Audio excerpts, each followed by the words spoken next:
ថ្លៃប្រាប់ដល់ភ្ញៀវទេសចរសំណាងបងណាស់បានមកប្រទេសអ្នកឧទេសស្រី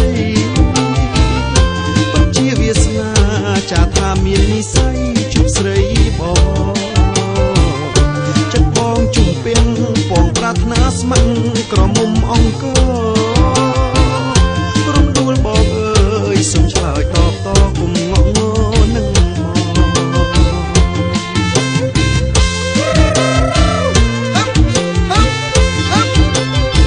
រំមុំឆ្នាំ2014ជាមួយខ្ញុំរីករាយទាំងអស់គ្នាបាទសូមអញ្ជើញ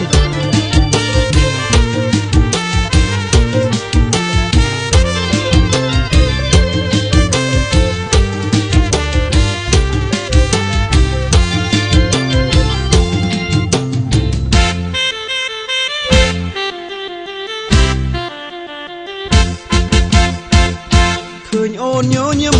បងមានសង្ឃឹមរំពឹងស្នេហ៍ស្អីរំដួលអង្គ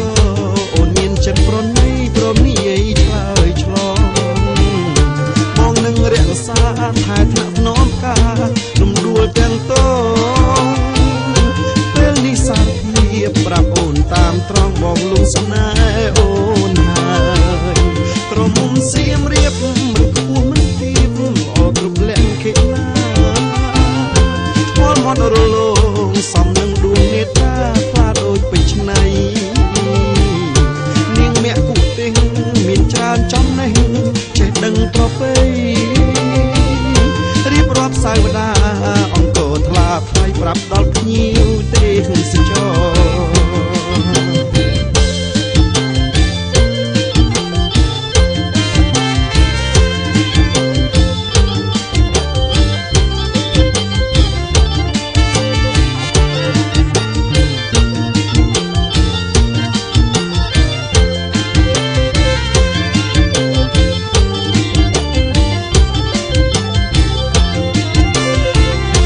រមុំសៀមរៀបមិនខ្ពស់មិនទាបល្អគ្រប់លក្ខខេណា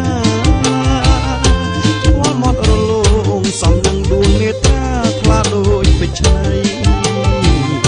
នាងមគ្គគុទេមានច្រើនចំណេះចេះដឹងប្រពៃរៀបរាប់សាវតាអង្គថ្លាថ្លៃប្រាប់ដល់ភ្ញៀវទេសចរសំណាងបងណាស់បានមកប្រទេសអ្នកគុទេស្រី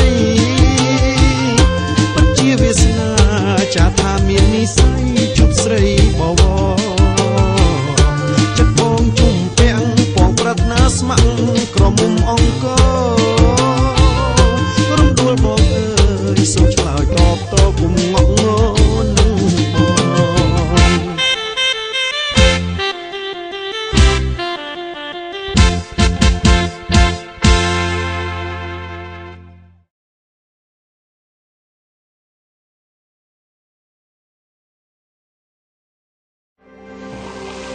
ស្រាបៀរកម្ពុជាស្រាបៀរជាតិមោទនភាពជាតិ